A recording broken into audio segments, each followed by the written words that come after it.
déjà, donc, je me présente, je m'appelle Shirley Van Broek, je suis chargée de communication au sein du SPI PACA. Donc, le SPI, c'est le secrétariat permanent pour la prévention des pollutions industrielles, qui est une association de concertation sur l'environnement, le risque et l'industrie. Donc, pour rappel, donc une association qui est partagée entre tous les acteurs, que ce soit associations, collectivités, industriels, États et aussi représentants des salariés. Donc, notre rôle est vraiment de faciliter les échanges entre les uns et les autres et d'offrir des espaces de dialogue.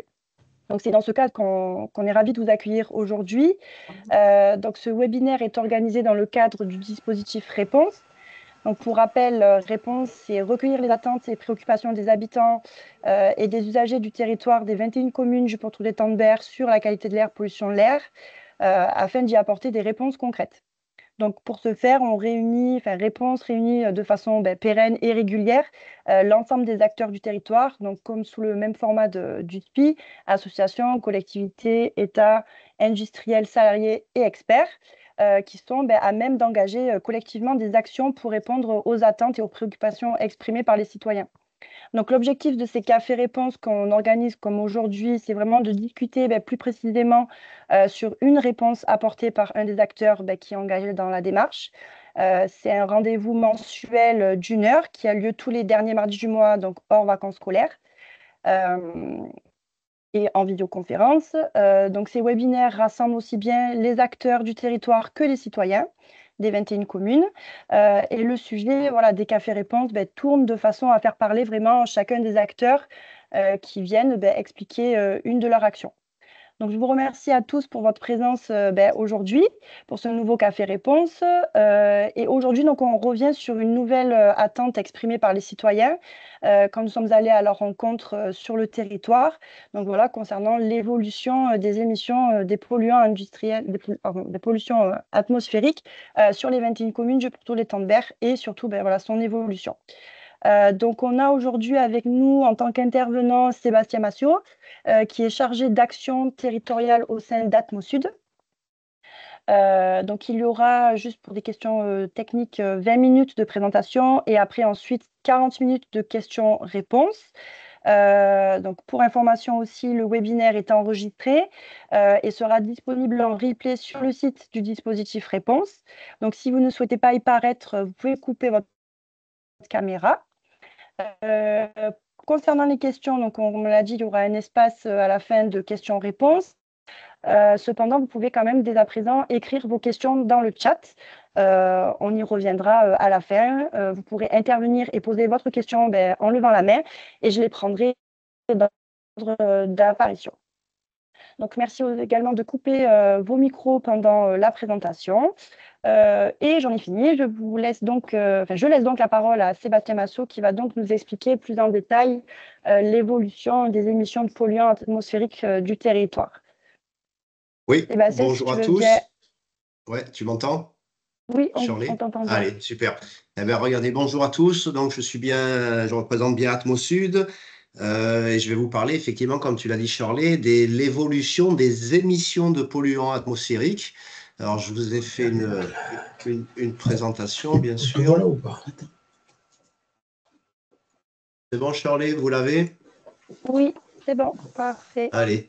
Alors du coup, voilà, donc je représente Atmosud, comme on le disait, j'interviens dans le Café Réponse. Alors pourquoi? Parce que du coup, Atmosud, nous sommes impliqués dans ce programme, le dispositif SPI Réponse. On est un des acteurs qui apporte, on espère, des réponses claires à vos attentes, vous, citoyens de ce territoire. Je suis chargé, oui, de l'action territoriale dans les Bouches-du-Rhône, mais je m'intéresse aussi aux deux départements alpins de la région que sont le 04 et le 05.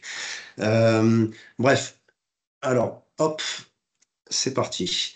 Alors, avant que de vous parler vraiment du sujet, hein, des inventaires des émissions atmosphériques et de leur évolution, je resitue très brièvement, voilà, qui nous sommes. Atmosud, donc nous aussi, comme le SPI, on est une structure collégiale. On est ce qu'on appelle une ASQA, AASQA, c'est-à-dire une association agréée de surveillance de la qualité de l'air par le ministère de l'Environnement. Donc cet agrément nous donne des devoirs. Hein. On se doit de surveiller la qualité de l'air et d'informer sur la qualité de l'air dans notre périmètre d'agrément qui est la région Sud.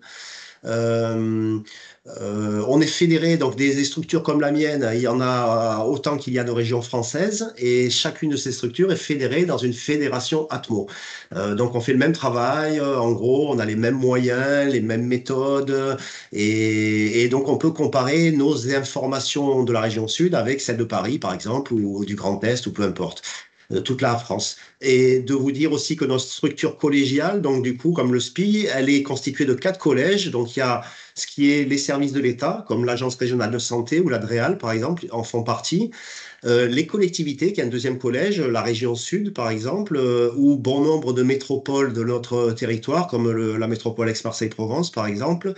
Les acteurs économiques sont aussi partie prenante avec nous, et donc les acteurs économiques, ça peut être des grands industriels comme Arcelor et Sceaux, par exemple.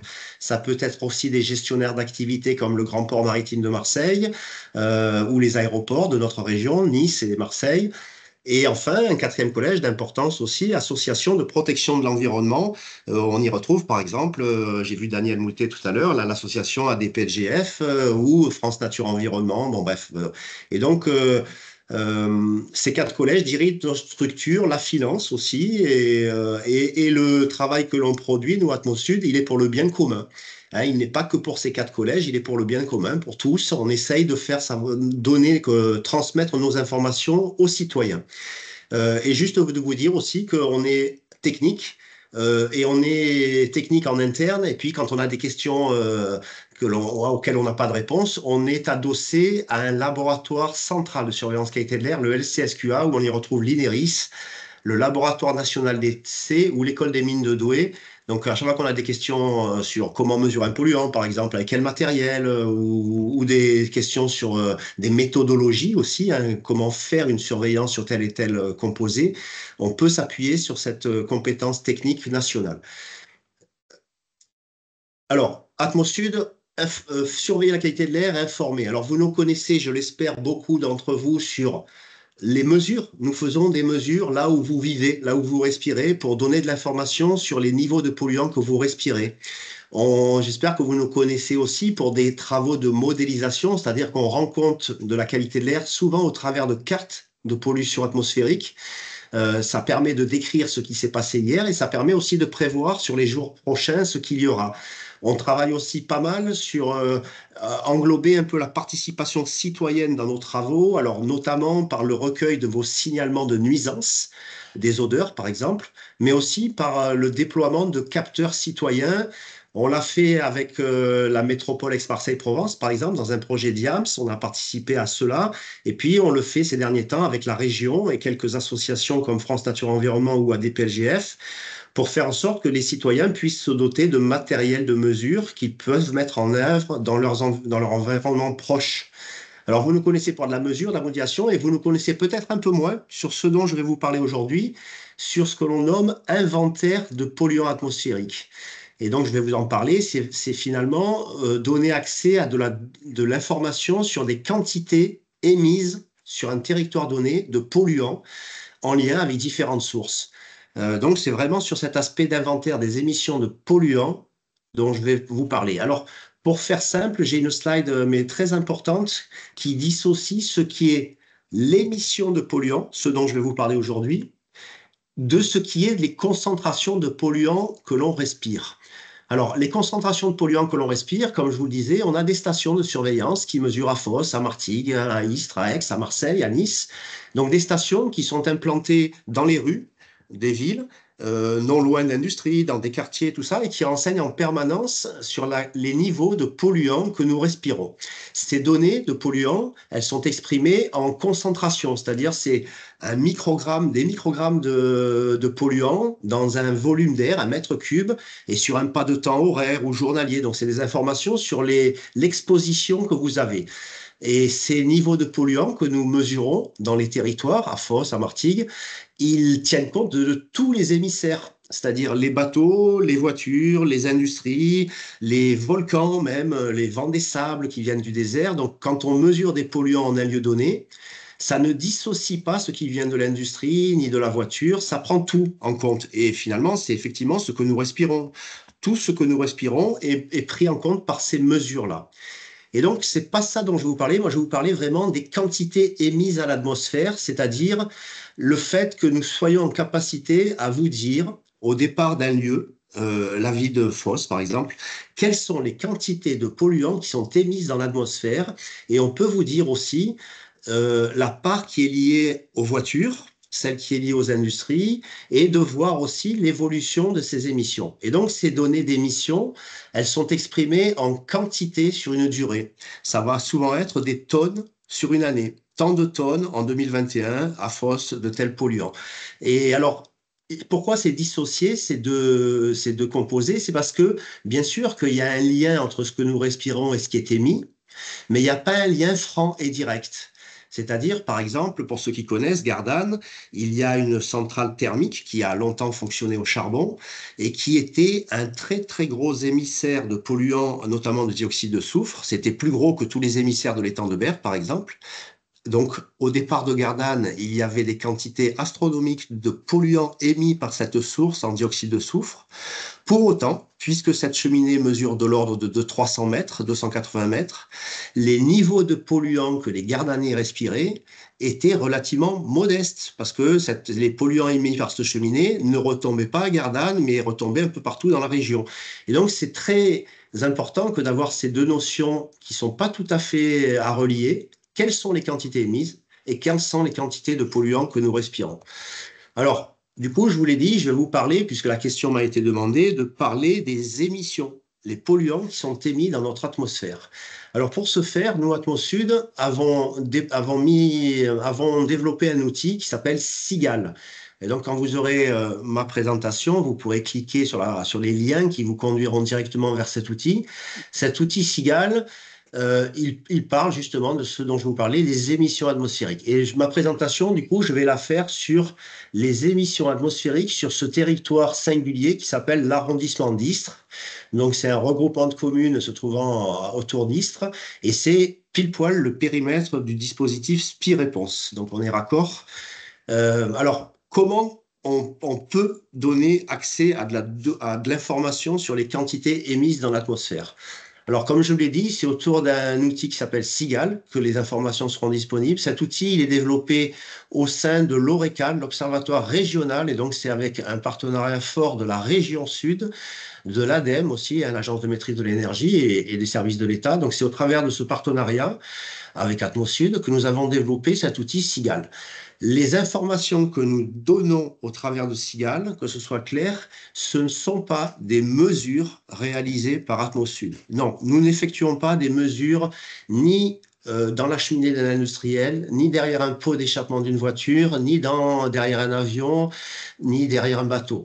Par contre, nous, Atmosud, avons la mission que de constituer cet inventaire des émissions atmosphériques en région et donc avons accès à des bases de données de comptage de voitures, par exemple, ou alors des bases de données que les industriels doivent renseigner par rapport aux quantités qu'ils émettent.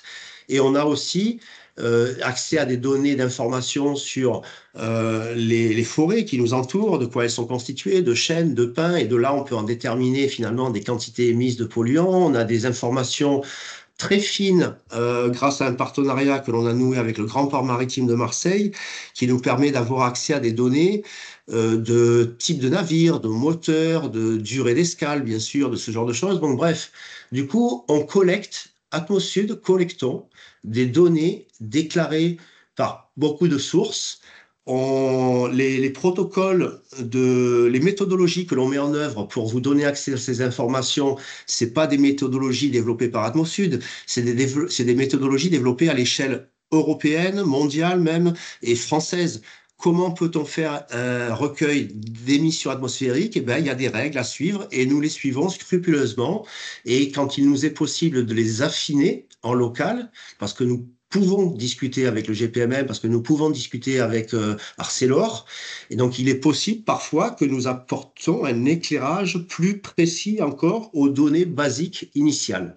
Alors finalement, de ce recueil de données auprès de plein de sources, on constitue finalement un inventaire des émissions atmosphériques et on permet du coup d'avoir de l'information soit sur des camemberts, soit sur des histogrammes, soit carrément au départ de cartes où on peut dire, voilà sur la région, puisque l'inventaire des émissions atmosphériques il est régional, voilà sur la région où sont les zones de forte émission sur tel ou tel autre polluant et où sont les zones de faible émission sur tel ou tel polluant. Alors du coup, je vais vous montrer vraiment et des résultats et l'outil lui-même, Cigale. Alors l'outil Cigale, il se présente sous cette forme, là, hein, c'est la slide où il y a des champs de lavande, la Cigale. Cet outil Cigale, donc je vous le dis, il est accessible à tout un chacun. Il vous permet de visualiser des données, mais aussi de les extraire. Il y a des compartiments un peu particuliers qui parlent que de méthanisation. Donc, vous pourrez aller regarder ce qui constitue ce volet de méthanisation en région. Il y a de la documentation. Bon, bref, il est assez riche cet outil et il faut l'utiliser pour mieux l'appréhender. Moi, je vais vous parler surtout des histogrammes que j'ai pu extraire de cet outil qui parlent de notre territoire, de l'arrondissement d'Istres. Ça va être des histogrammes, ça risque d'être des camemberts aussi. Les différentes couleurs qui vont apparaître sur les graphes vont situer les sources émettrices, l'industrie en jaune, orange, le maritime en bleu ciel. Il y a des données qui concernent des polluants atmosphériques qui ont un impact sur notre santé, et il y aura aussi des données qui parlent de gaz à effet de serre. Hein, alors, le distinguo entre polluants, gaz à effet de serre, la limite, elle est un peu fragile, mais nous, on fait une différence dans SPI-Réponse, comme dans d'ailleurs le dispositif Cigale, en donnant la possibilité d'avoir accès à des polluants atmosphériques que sont les oxydes d'azote, les particules fines PM10, les particules plus fines encore les PM2,5, les composés organiques volatiles, et plus bas, il y a ce qu'on appelle accès aux gaz à effet de serre, où il y aura des rubriques qui concernent le méthane, ou alors les 3 gaz à effet de serre les plus importants, le méthane, le protoxyde d'azote et le dioxyde d'azote. Bref, je vais vous détailler du coup ces informations. Alors quand vous rentrez sur Cigale, l'outil Cigale, et que vous rentrez dans la partie visualisation de données, vous devez choisir d'abord quel est le périmètre, le territoire qui vous intéresse. Et donc, moi, j'ai choisi arrondissement d'Istres. Sachez que c'est une spécialité que l'on a fait pour le dispositif Réponse, parce que les données qui sont accessibles depuis Cigale, c'est des données à l'espace régional. Donc, vous pouvez choisir d'avoir de l'information sur la région entière. Vous pouvez choisir d'avoir de l'information sur les départements qui constituent notre région. Vous pouvez choisir d'avoir les groupements de communes, les EPCI, comme la métropole Aix-Marseille-Provence. Et après, vous pouvez avoir accès aussi à des données par commune adhérente à Atmosud. Et donc, dans les Bouches-du-Rhône, toutes les communes sont adhérentes. Donc, dans les Bouches-du-Rhône, vous pouvez avoir accès aux données d'émissions de Fos, Istres, Aix, Marseille, ainsi de suite. L'arrondissement d'Istres, il n'existait pas dans l'outil initialement, mais nous l'avons créé, ce regroupement de communes, justement pour pouvoir parler dans le dispositif réponse de ce groupement singulier de l'arrondissement d'Istres. Donc, vous choisissez l'arrondissement d'Istres, et après, vous choisissez de quel polluant vous voulez avoir les informations. Et là, sur ce slide, j'ai choisi les oxydes d'azote. Ça m'a montré sur la carte quelles sont les communes où la plus grande quantité d'émissions d'oxyde d'azote se font. Il y a un camembert qui parle de l'année 2021 que j'ai choisi, en sachant que donc du coup il y a 22 900, donc il y a 23 000 tonnes d'oxyde d'azote en 2021 rejetées dans l'atmosphère dans cet arrondissement d'Istres. Et vous pouvez voir un graphe ici qui vous situe année après année l'évolution de ces émissions de NOx dans le territoire. On est 2021, c'est les dernières données que nous avons, nous, Atmosud, en disposition. On est en train de presque mettre à disposition l'année 2022. Donc, on marche toujours avec 2 ans de décalage à peu près. Hein. Alors, avec le partenariat qu'on a avec le Grand Port Maritime, on arrive à n'avoir qu'1 an de décalage, mais pour toutes les autres sources, c'est avec 2 ans de décalage que l'on a. C'est-à-dire qu'on est en 2024 et très, très, très bientôt, on vous donnera accès à l'année 2022. Et notre historique commence en 2007. Donc, on commence à avoir un beau recul sur les émissions dans notre territoire.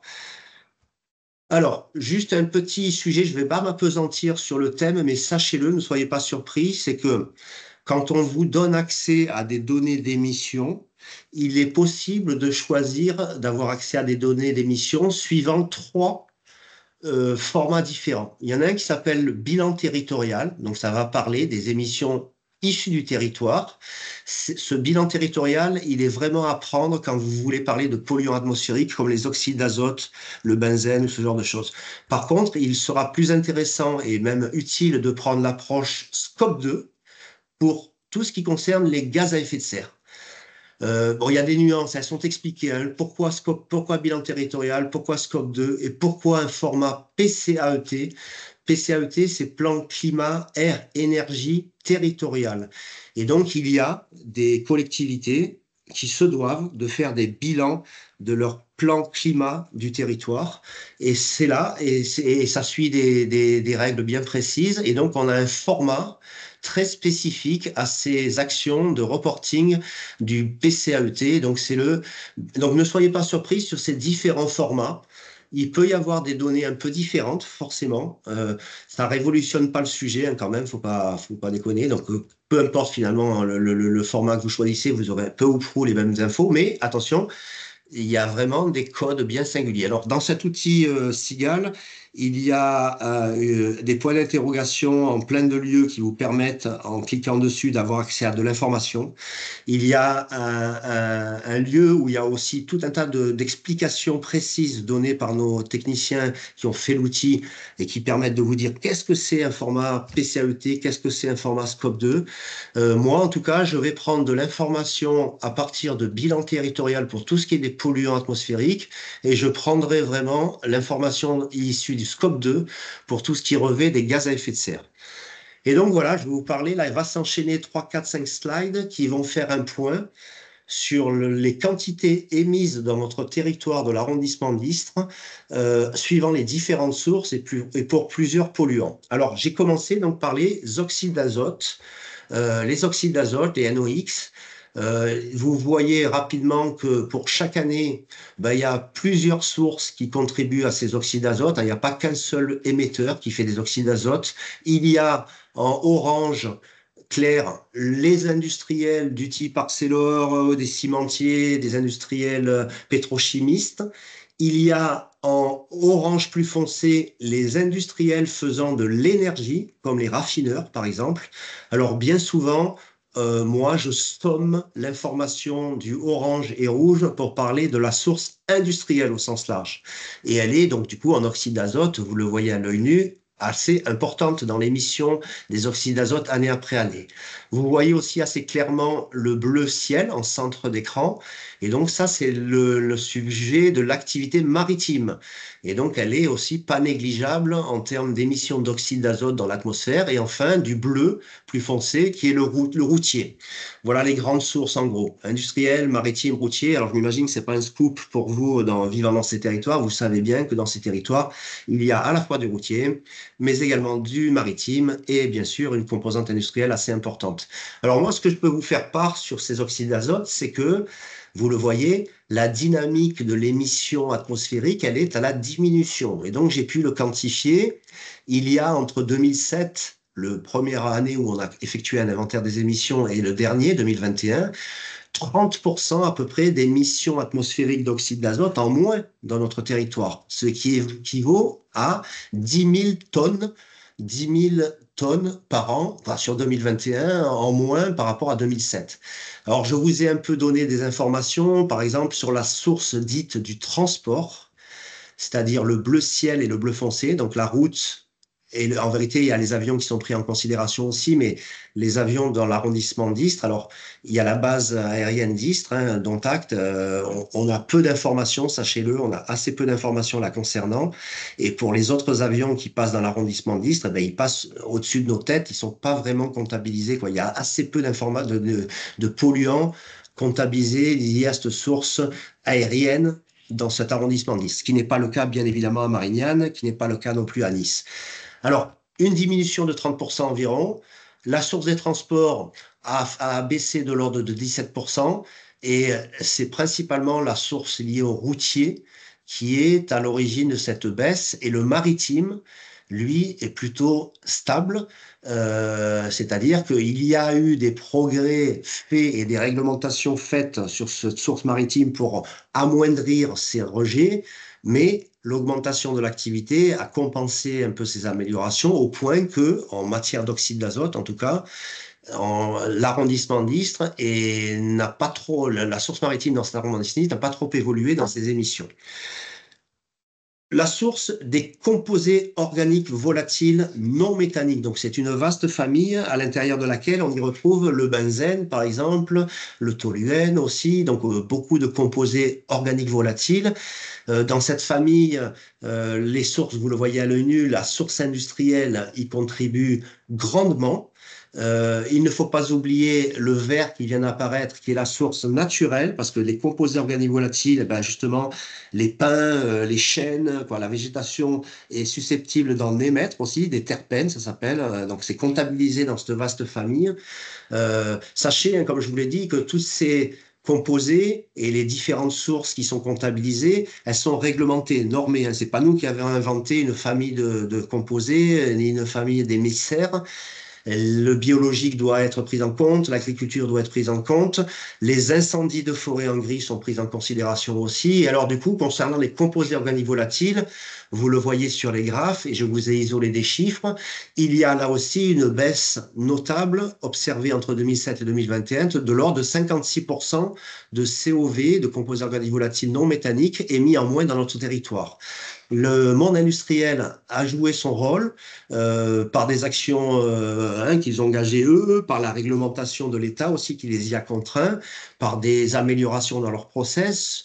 Bref, plein d'actions qui ont conduit à faire que la source industrielle a baissé de l'ordre de 65% ses émissions d'oxyde d'azote, donc de l'ordre de 10 000 tonnes an, et que je vous ai dit, il y a deux sources industrielles et que les deux ont joué leur rôle, c'est-à-dire que des sources industrielles liées à la production d'énergie, comme les autres industriels, ont fait des efforts pour faire en sorte qu'il y ait une baisse observée en émissions dans notre territoire.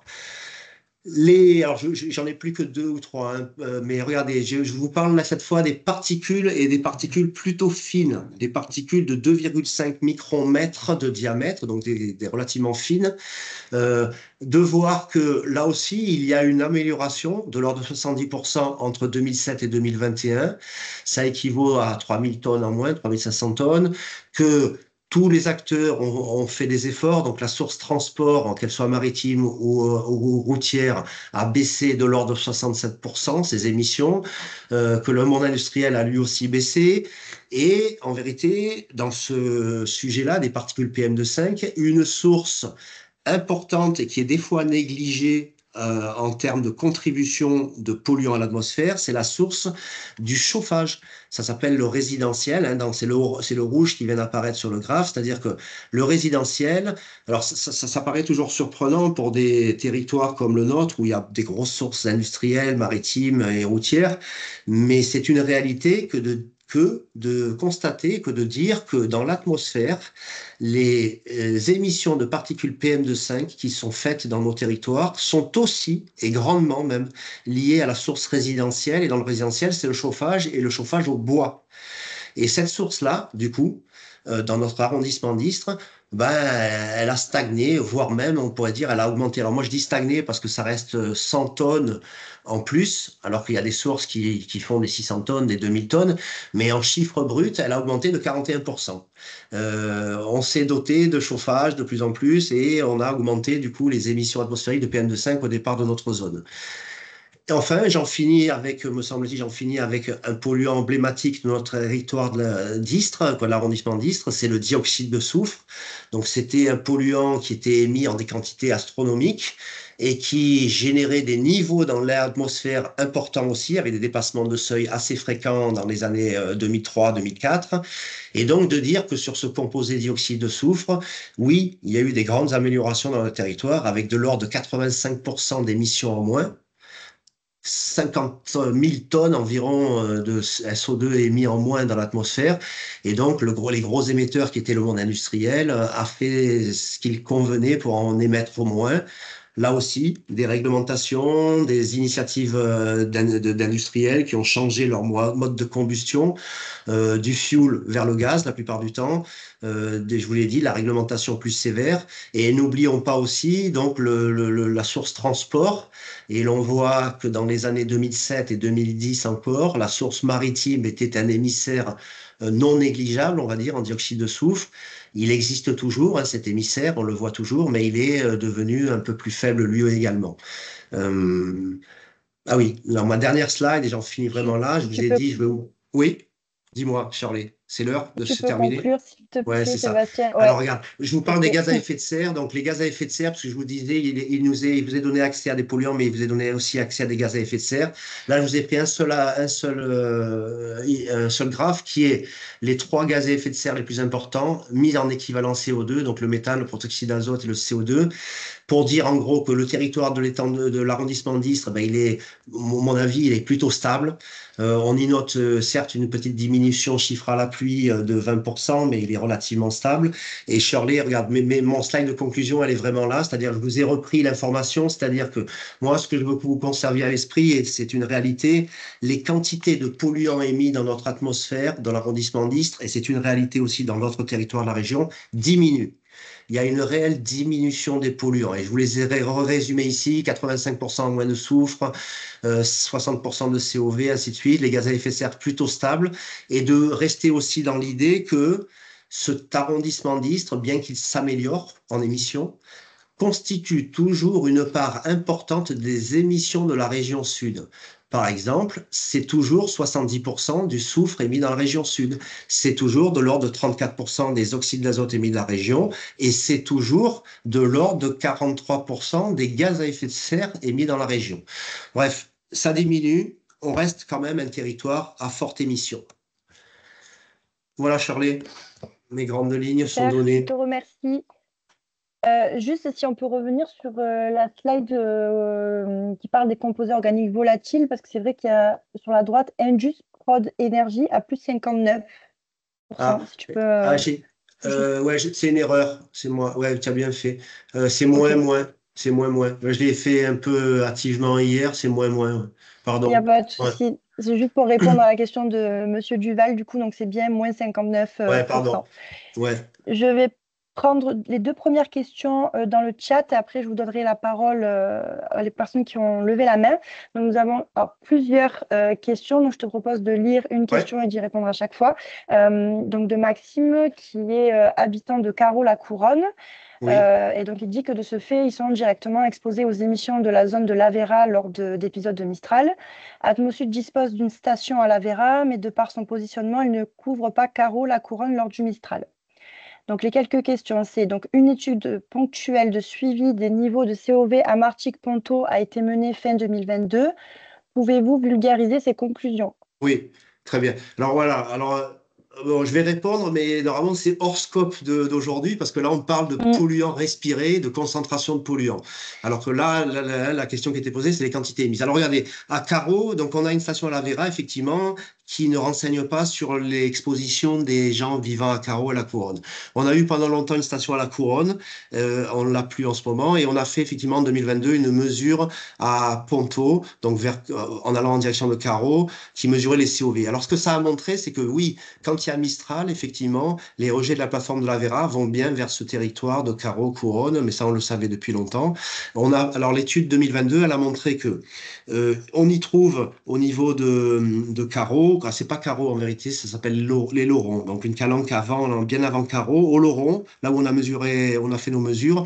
On y voit effectivement des COV quand il y a Mistral et du SO2 et des poussières aussi venant de la plateforme de la Vera. Mais les niveaux sont plus faibles au Lauron qu'ils ne le sont à l'Avera. Pourquoi? Parce que le Mistral est un polluant, est un vent qui disperse les polluants, il mélange, il disperse. Et donc, du coup, il y a des concentrations présentes sur le territoire, mais elles sont diluées. Alors que dans le quartier de la Vera, les niveaux qui sont observés dans ce quartier, ils sont quand il n'y a pas de vent, presque quand il n'y a pas de vent, et que les polluants s'accumulent au niveau du sol. Et donc, on a des niveaux plus élevés dans le quartier de la Vera qu'on en a au Lauron. Et donc, pour nous, Atmosud, on a publié notre rapport sur l'étude Lauron et on a dit, bon, ben, nous, on reste à surveiller le quartier de la Vera préférentiellement parce que c'est le lieu où il y a un fort bassin de vie déjà et c'est le lieu qui, dans cet environnement de la Vera, finalement, rencontre les niveaux les plus élevés. Donc, on surveille le lieu le plus peuplé et le plus exposé. Mais par Mistral, il a raison, ce monsieur, il subit les rejets de la plateforme. Ils sont un peu dilués, donc il n'y a pas des niveaux très élevés, mais il y a des niveaux quand même. D'accord, merci. On a une deuxième question donc, de Maxime toujours. Donc, l'ICARE n'est pas représentatif du ressenti sur Caro car il se base sur un algorithme non adapté pour des émissions ponctuelles, pourtant très impactantes. Comment Atmosud pourrait mieux informer les habitants de Caro? ICARE, hein, tu as bien dit ICARE? Oui, ICARE. Alors là, pareil, attention, bon, je vais parler quand même. Là, on parle des niveaux de polluants respirés par les citoyens. ICARE, c'est un indice qui restitue par cartographie l'exposition des populations au niveau de polluants, d'oxyde d'azote, de PM10, de PM2,5, d'ozone. Et il a raison, ça prend pas en compte toutes les spécificités émises dans notre territoire. Et donc, on va faire très bientôt un ICARE+. C'est-à-dire que non content que de donner de l'information sur le NO2, les PM10, les PM2,5, cet indice ICAR+, va prendre en considération les COV dont on vient de parler, le benzène notamment. Mais pour que nous puissions produire cet indicateur de COV, il fallait qu'on ait suffisamment de matière mesurée, suffisamment de lieux où des mesures sont faites pour raisonnablement s'avancer vers une représentation cartographique. Et c'est le cas, on est mûr, ça y est. Maintenant, on est mûr, on a fait suffisamment de mesures dans le voisinage pour s'autoriser à modéliser le niveau de benzène qu'il y a dans notre territoire. Et donc, prochainement, effectivement, l'indice ICAR+ renseignera un peu mieux nos territoires de proximité industrielle parce que ça intégrera notamment le benzène. Ouais. Après, on a une autre question par rapport aux capteurs. Donc, si par exemple un particulier souhaite acquérir des capteurs, est-ce qu'il vaut mieux surveiller comme indicateur les COV, PM2,5 ou autres? Et comptez-vous installer une station permanente couvrant la zone de Carreau, la Couronne? Ouais, alors les polluants, alors notre métier, Atmosud, c'est effectivement surveiller la qualité de l'air et on a des lieux où on a des stations complètes, NOx, ozone, PM2,5, PM10, PUF, COV, HAP, métaux lourds. Bon, la liste est très longue de H2S. Et donc en vérité, la constitution d'une station de surveillance dépend justement des infos que je vous ai données. Les émetteurs. Dans ce territoire, quels sont les émetteurs? Qu'est-ce qu'ils émettent? Quelle quantité ils émettent? Et donc, du coup, en fonction de cette première information, de quels sont les polluants présents potentiellement dans l'atmosphère, on va mettre en place une station de surveillance calée avec tous les composés qu'il y a. Et après quelques années de mesures, on tire des conclusions s'il est toujours utile de surveiller ce composé ou pas, et ainsi de suite. Euh, Est-ce qu'on a l'ambition que de rajouter une station vers la couronne carreau? Non. Ça fait 50 ans qu'on surveille la qualité de l'air dans ce territoire des temps de Berre. On a appris. Vous venez de constater que les quantités émises à l'atmosphère diminuent d'année en année. Et donc, ce que l'on a vu dans le passé ne devrait plus jamais être revu dans le futur. Puisqu'il y a moins d'émissions, il devrait y avoir moins de concentration. En tout cas, sachez qu'il y a des niveaux dans l'atmosphère qui baissent eux aussi, hein, nos émissions que je vous ai montrées baissent. Sachez que les concentrations de polluants baissent également. Et donc, du coup, il n'est pas du tout dans nos intentions que de rajouter une station dans ce territoire parce qu'on connaît assez bien ce qu'il s'y passe. Et je vous dis, on maintient les observations là où les lieux sont susceptibles d'avoir les niveaux les plus élevés et potentiellement dépasser des seuils réglementaires en santé. Voilà. Super, merci. Et une dernière question par rapport à l'application donc, Signalaire. Pourriez-vous nous préciser les actions mises en place après un signalement? Ouais. Alors, donc, nous, Signalaire, donc c'est un outil informatique et qui peut être téléchargé gratuitement sur vos smartphones, qui vous permet à vous, citoyens, que de nous faire remonter les gènes que vous ressentez en odeur, en bruit sur le territoire. Nous, les actions que l'on mène au travers de ces recensements, c'est déjà ouvrir les yeux sur votre réalité de terrain. Ah, ici, ça pue souvent. Ici, ça pue pas. Et en fonction des remontées, on tient informés nos partenaires, que sont les services de l'État, les villes, les industriels, de situations anormales, l'ARS, ce genre de choses. Donc, en vérité, il n'y a pas d'action obligatoire derrière un signalement. Quoi. Nous ne faisons pas des actions automatiques pour chaque signalement. Non.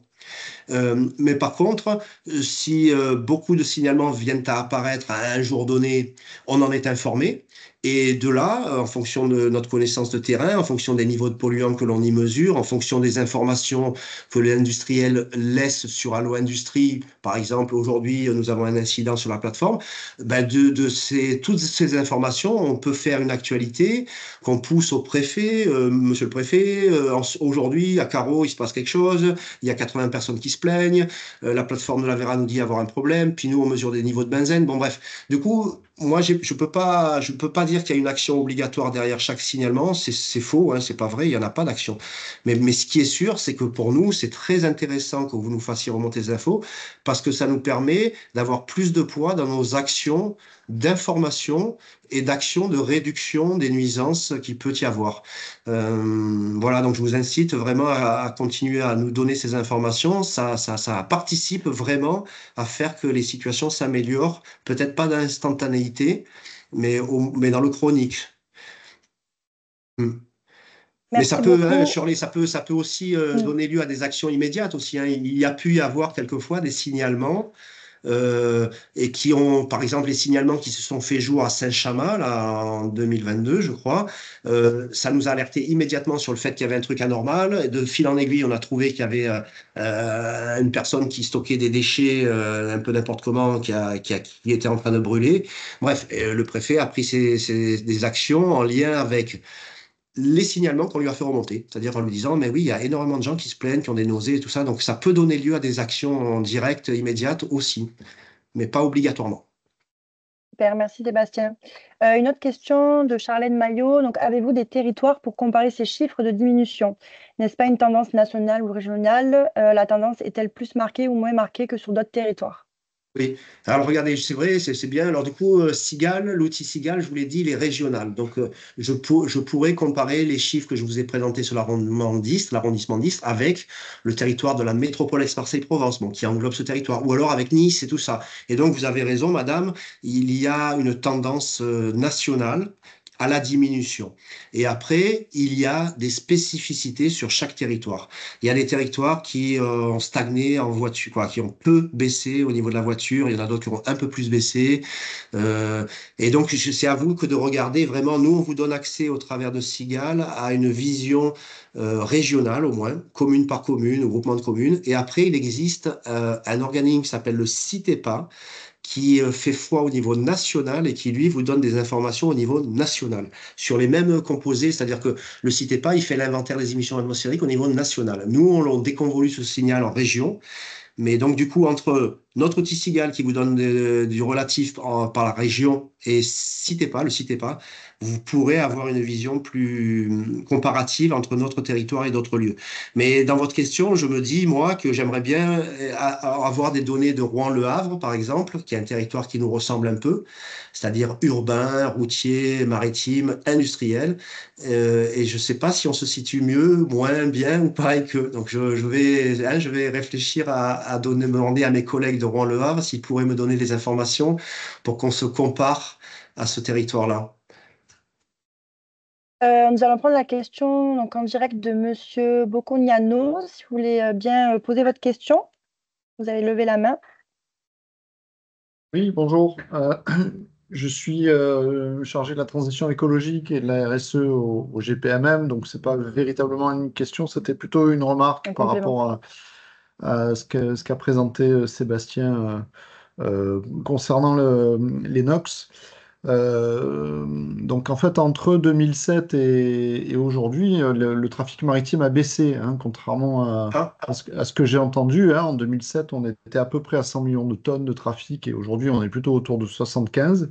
Donc ce sont des baisses significatives. Euh, et euh, en réalité, là, ce qu'on observe sur cette durée de temps et qui est très, très intéressant, c'est que bah, le maritime n'est pas soumis particulièrement, en tout cas jusqu'à il y a peu, à des réglementations locales. Alors quand je dis locales, je parle de réglementations même européennes, même si vu de l'arrondissement d'Istres, ça peut ne pas paraître local. Euh, le maritime est soumis à des réglementations qui sont internationales, donc des réglementations qui concernent l'ensemble des continents dans le monde. Le fait est que ces réglementations sont moins exigeantes et ont une dynamique qui est beaucoup plus faible que ce que l'Europe peut engager sur nos territoires. Alors, je ne parle pas non plus de réglementations encore plus locales, avec des réglementations françaises ou des réglementations en Méditerranée comme la zone CK qui a été instaurée, enfin qui va être instaurée très prochainement, l'année prochaine, en Méditerranée. Et donc, on voit bien que les réglementations locales, européennes, nationales, elles ont un effet sur les industriels ou sur nos voitures, les voitures qu'on utilise, qui se traduit dans les courbes. Mais pour le maritime, malheureusement, ce n'est pas opérant parce que ces réglementations ne sont pas assez ambitieuses. Ce qui est intéressant, c'est que c'est en train de changer. Et c'est en train de changer, donc je vous l'ai dit, avec la zone CK qui arrive et qui aura un impact sur le soufre, qui est peut-être moins un enjeu aujourd'hui, mais on a aussi des choses qui arrivent assez fort actuellement avec la décarbonation, qui vont pousser le secteur maritime à utiliser des carburants qui sont aussi beaucoup moins émetteurs de NOx, comme le GNL par exemple. Et donc ça, ces choses-là vont changer. Mais voilà, je me permets, Ouais. Sébastien, hein, tu me pardonnes, Oui, mais voilà, non, non, de mais corriger cette vision. tu as bien Effectivement, fait. c'est passé des choses sur le soufre, ça c'est très net, on le voit très clairement, y compris pour le Mm. maritime. Mais pour les NOx, la réglementation, même s'il y a des choses avec ce qu'on appelle les tiers dans la réglementation de l'OMI, ces réglementations, elles étaient insuffisantes jusqu'à aujourd'hui. Euh, L'espoir qu'on a, et a priori avec toutes les études qu'on fait actuellement, c'est que des réglementations actuellement nouvelles vont amener Mm. à des changements beaucoup plus forts sur les émissions du secteur maritime. Très bien. Non, j'ai fait une erreur, effectivement. En vérité, ce matin, je faisais une réunion autour des bassins est de Marseille, où il était question de l'augmentation du trafic. Et je suis resté un peu sur ce sujet-là. D'accord, dont acte, le trafic maritime du côté de l'arrondissement de Nice n'a peu évolué, peu évolué. C'est pas ça le Il sujet. a franchement baissé, hein, notamment les Mm. trafics de vrac liquide et associés au pétrole et à la chimie. Allez. Et ce qui va aussi avec la décarbonation. Donc, voilà, il y a aussi cette dynamique-là qui est en cours. Très bien. Merci pour ces compléments. Je prends les deux questions de Marie Lambert sur le chat et après, Daniel, je te laisserai poser ta question. Donc, Marie-Laure Lambert nous demandait si cette baisse des émissions déclarées non mesurées sont confirmées par une baisse des concentrations. Peut-on vérifier ces déclarations des industriels? Et aussi, pourquoi il n'y a pas de données entre 2007 et 2010? Est-ce qu'il n'y a pas un risque de surévaluation des émissions déclarées en 2007? Alors, est-ce qu'on constate une diminution des concentrations que nous respirons? Je l'ai déjà un peu dit, oui. Euh, Pas dans les mêmes proportions, parce que je vous l'ai dit, c'est pas linéaire, c'est pas parce qu'on baisse d'une tonne à la cheminée qu'il y a X grammes en moins dans l'atmosphère respirée. Quoi, dans l'atmosphère planétaire, oui, il y a une tonne en moins, c'est une tonne en moins pour la planète. Mais par contre, sur les citoyens qui vivent alentour, ça n'a pas un lien franc et direct immédiat. Mais donc du coup, indépendamment de ce lien qui n'existe pas vraiment entre ce que je respire et ce qui était mis devant mes yeux, notamment au départ de cheminées très hautes, on constate réellement des diminutions sur les niveaux de polluants que l'on respire partout en région et dans cet arrondissement de l'Istre, oui. Les données déclarées, alors oui, c'est des données déclarées. Il y a des services de l'État qui ont pour mission, oui, que de jeter un œil éclairé sur ce qui est déclaré par le monde industriel, par exemple, ou maritime ou autre. Et donc ça, c'est un travail qui n'est pas du ressort d'Atmosud, hein. Nous, on prend des données dans des bases agréées, on va dire pas des bases officielles. Donc ce travail, il a dû être fait en amont. Qu'il y ait une incertitude, il n'y a pas de doute, hein, quoi. Il y a aucun doute. Il y a des incertitudes. Quand on dit il y a 47 821 tonnes, on n'est pas, je sais pas dire à combien de tonnes près, mais il y a de l'incertitude là-dessus, hein. Ça, c'est réglé. Pour autant, c'est des données croisées, recroisées par tellement de sources et tout ça qu'on est vraiment dans des ordres de grandeur, quoi. Il faut que vous gardiez à l'esprit. Il ne faut pas mettre en doute.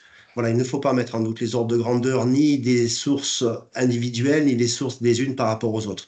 Mais après, il y a effectivement de l'imprécision dans tous ces jeux de données. Alors pourquoi des trous dans les premières années?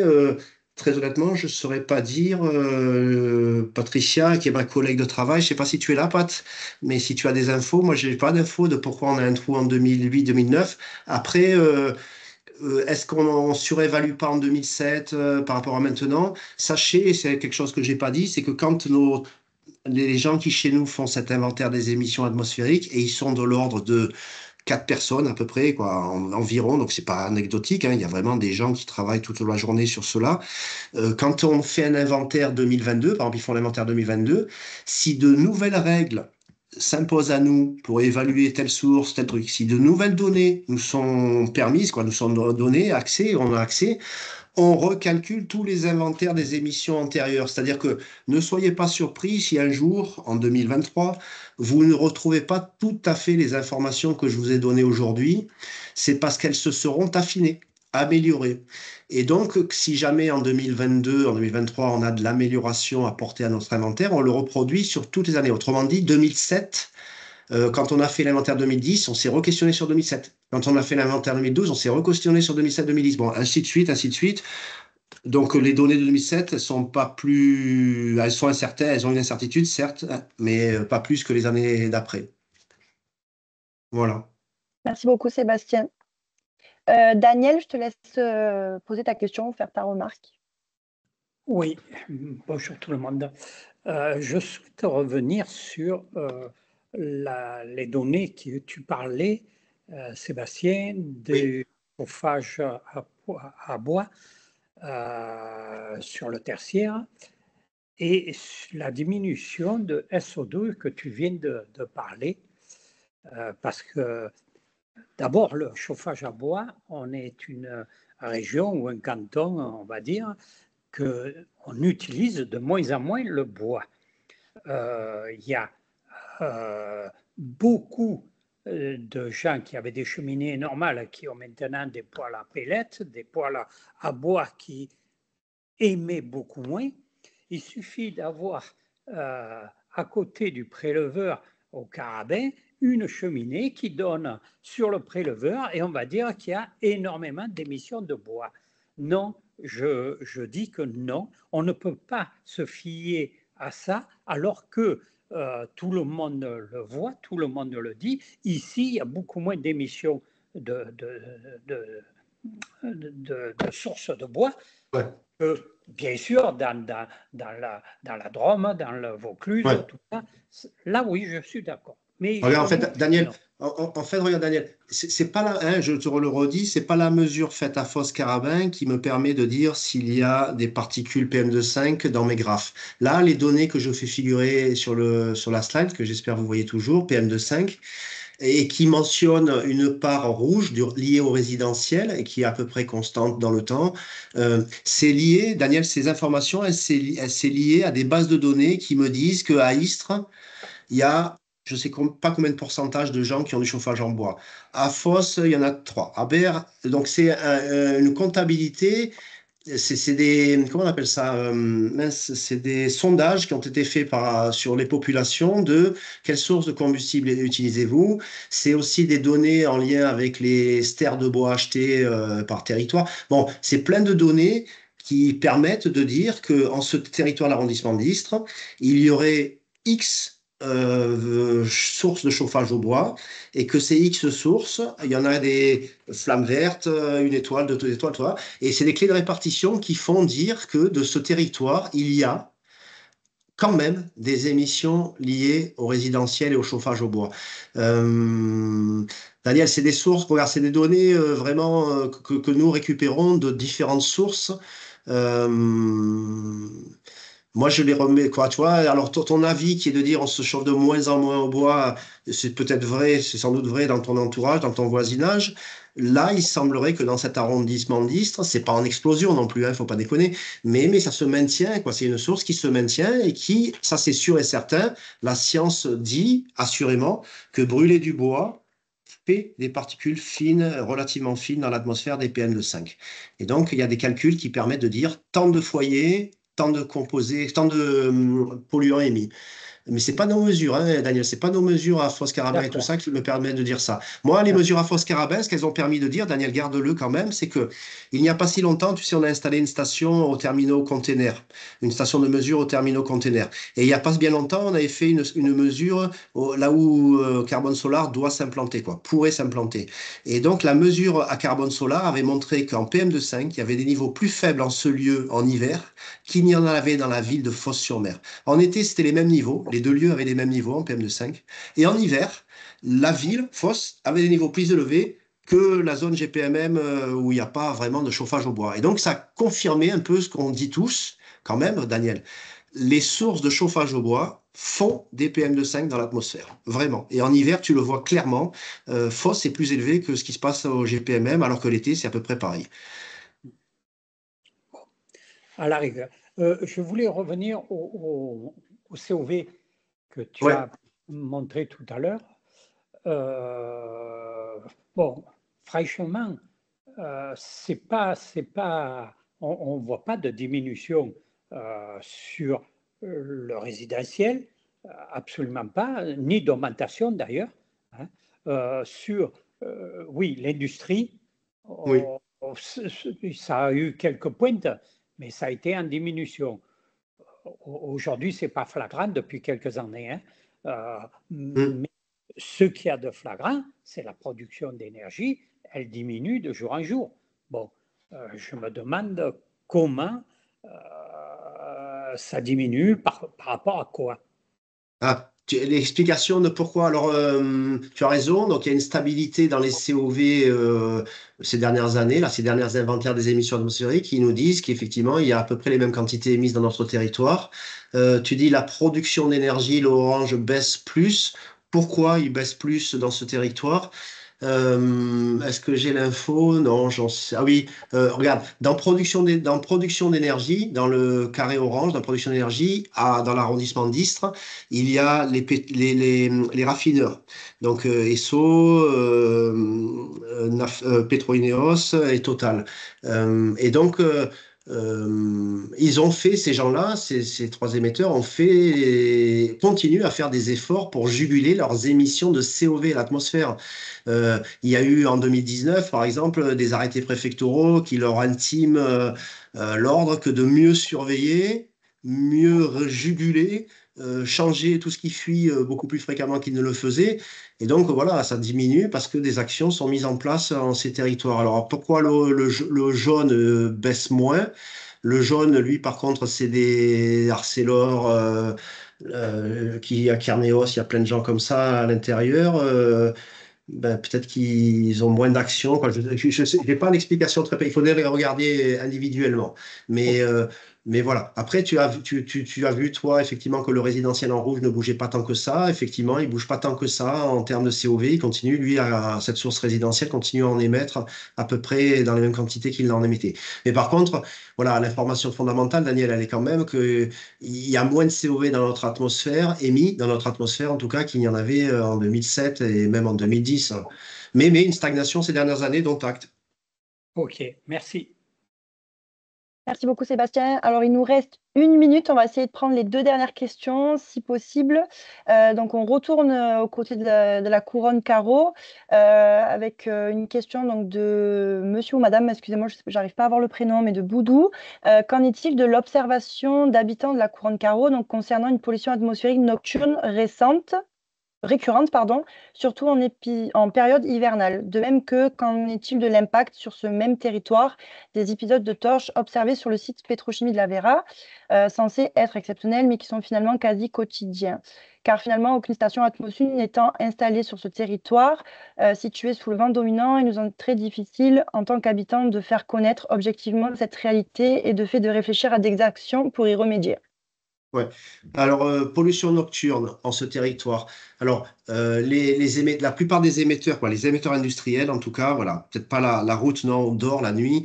Le maritime, je sais pas ce qu'ils font, s'ils circulent moins la nuit ou pas. L'industrie, ils marchent jour et nuit, tout le temps, week-end compris, jour férié. Pourquoi la nuit, souvent les gens nous disent, à juste titre, qu'ils ont subi des phénomènes de pollution, c'est parce que la nuit, hiver comme été, et plus encore l'hiver, il fait un peu frais. La stabilité atmosphérique est plus stable, du coup, quoi. Il y a moins de dispersion atmosphérique, il y a un couvert. Voilà. Les températures et l'absence de vent font que les polluants émis, même par une cheminée, finissent par s'accumuler au niveau du sol. Et effectivement, la nuit, il est assez fréquent que d'avoir des pics de pollution constatés sur le territoire, aussi bien du côté de Saint-Pierre-Saint-Julien-les-Martigues, donc dans le quartier dont on parle, mais aussi à Berre, aussi à Marseille, aussi en plein endroit, parce que le couvert météorologique disperse moins. Après, nous n'avons pas de station, nous n'avons pas de station. Oui, on a une station à Lagatas, donc c'est dans ce quartier. On en a eu, je vous l'ai dit, pendant longtemps à La Couronne. On en a eu une à Ponto. On en a eu une au Ventron. Bref, non, ce territoire, on l'a bien documenté, au point qu'on l'a tellement bien documenté qu'on peut se passer de quelques mesures ici ou là. Euh, Bref, non, le territoire, on l'a bien vu, ce lieu-là, et oui, vous avez raison, ce lieu, par sa proximité à la plateforme pétrochimique de l'Aveyra, malheureusement, subit des phénomènes de pollution, ou d'odeur au moins, et de concentration qui augmentent, souvent la nuit quand il n'y a pas d'air. Et après, les torches. Les torches, c'est par les torches, quand la torche fonctionne, il y a de l'émission, assurément, des COV notamment, des particules. Ah, Ça rentre dans le champ Sébastien, on des... t'a perdu. Non, c'est moi. Non, c'est bon. Ça rentre dans l'inventaire des émissions. Ce qui est mis à la torche est comptabilisé et constitue incrémente mes graphiques d'émissions. Mais après, sachez tous que, et il y a dans Spi Réponse, la question de la torche, elle revient souvent. Et donc, du coup, il y a les industriels, je crois qu'on fait des fiches qui expliquent les torches. Mais moi, ce que je vais vous dire juste, c'est que une torche, c'est plus haut qu'une cheminée normale. Une torche, ça pousse les rejets plus haut qu'une cheminée normale. C'est normal, c'est fait exprès, entre guillemets, pour éviter voilà, des retombées plus locales. Alors, ça n'empêcherait en rien le fait qu'il faudrait qu'il y ait moins de torches, que effectivement la plateforme de l'Aveyra ces derniers jours torche depuis quelques jours, torche, et donc ce sont des rejets supplémentaires qui sont mis à l'atmosphère et qui devraient être moindres. Mais les torches, jusqu'à présent, dans le réseau de surveillance Atmosud que nous gérons avec de l'ordre de 60 stations qui mesurent jour et nuit, je n'ai jusqu'à présent jamais vu d'élévation de niveau de particules de poussière ou de COV au niveau du sol dans un phénomène de torche. Non, j'en ai pas vu. Mais comme je vous le dis, parce qu'une torche, ça pousse haut et fort, et donc loin, et donc logiquement assez peu en proximité immédiate. Pour autant, c'est des polluants émis à l'atmosphère, et pour notre planète, c'est pas très bon, et pour notre planète, c'est pour notre santé aussi.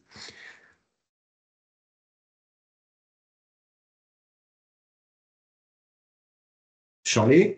Ah, c'est toi qui as plus le micro, Charlie. Pardon. Voilà. Ouais.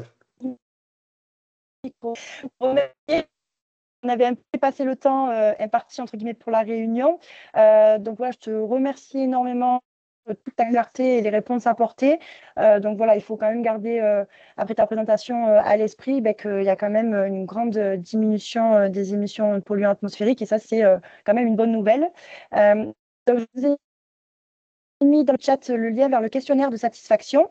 Donc, n'hésitez pas, s'il vous plaît, à laisser votre avis sur ce webinaire. C'est vraiment toujours très utile en fait, d'avoir votre retour et notamment si vous avez des propositions de sujets pour les prochains cafés-réponses, on prend vos idées. Donc, merci à tous. Et je vous souhaite une excellente après-midi puis à bientôt pour un prochain café-réponse. Bonne Merci, journée. Charlie. Au revoir. Merci, au revoir. Bonne fin de journée. Au revoir, bonne journée.